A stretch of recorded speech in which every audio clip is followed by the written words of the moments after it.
And Gigantic Family Farms. It is just bitter. The wind is whipping. I decided to move the cows down into this pasture. It's probably some of our best stockpile that we have. There's not a ton of it. It's been flattened a few times by snow, but they are nuzzling right through it. So I'll keep an eye on this. I know it's freezing out here.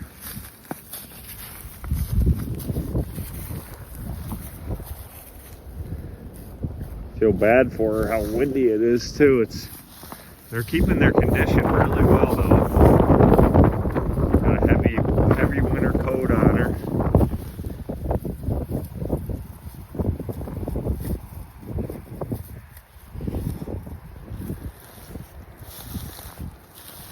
But I figured I'd move them down into this piece this next 4 or 5 days. This is about 3.5, 4 acres. Then there's probably an acre worth of, brushy woods. But they can come out here and graze for a bit, and if they got to get out of the wind, they can go right into all those woods right there. So I'm gonna leave them. In this piece right through this cold spell, which is, it's looking to be the next probably 8. I mean, the long range forecast is 10 days, and it's still in the teens during the day. And today we were about to a -5 wind chill, so it was 20-mile-an-hour wind gusts for a lot of today. And tomorrow's supposed to be in the single digits all day with negative wind chills. I think set up to -20, but so tomorrow's gonna be the worst of it, but I think this will suit them just fine. Stockpile, windbreak. That's all you can do. But it's good to plan this out. That really is the whole point of regenerative agriculture, honestly, is you got to strategically plan out your grazing season. You can't just throw cows out on a field and not manage the grass at all.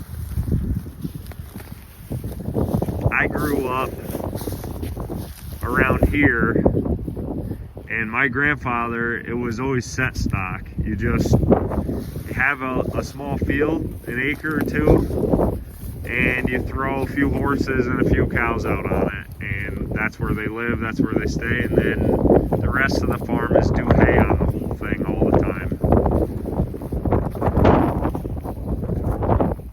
Well, if you manage the grass correctly,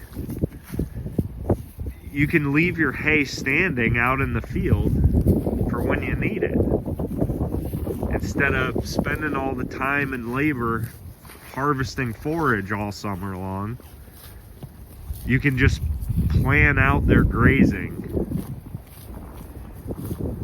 And we've had to supplement a little bit of hay this season already, because I had my cows up on the other farm, and I still had half of the field to go, and we got a heavy snowfall, but I was like, it'll melt off. But while we had all that snow, I had to feed them some hay. But it was just a couple days worth,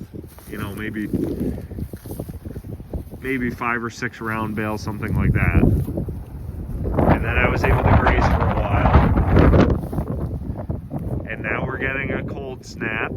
So I just adapted my grazing technique, and I'm gonna throw these guys out on this large piece for the next, 8-9 days, which I would have had this on 8 or 9 days, and I would have just had small paddocks on it in the summertime. But it's the dormant season in the middle of winter. The grasses aren't really growing. 10 days on the same spot with this small of a herd and this large of a piece of land, it's not going to damage the soil at all. They're just going to mill through all the stockpiled forage. And they get into the snow a little bit, but another key thing is too, is if it was warmer out, them just stirring up all that snow, it's going to help it melt faster as well, which is going to expose more grass. So then I'll go back around on this, you know, come March, I'll come back out on this field again. Because all these snowy spots, there's probably some decent grass under that. That in March, it's better than nothing. And the other cool part is being able to feed the cows out on the fields. The beauty part of that is you can control where you're putting all the hay chaff, which has all that seed in it, and they're gonna pee and poop on that. So it's gonna be like a supercharger for your worst parts of the field. So when I was out there up on top of this flat ground up top, I had a few spots that were on the tops of the ridges that there wasn't a lot of plants per square foot. Like you could see there was a whole area like that. So it had a little bit harder of a weeds in it, like the knapweed and stuff. So that's where I fed the cows to put that fertility and those seeds up on top of the ground where you need it. Ooh, that wind is a weapon. But stuff to think about. Thanks for watching.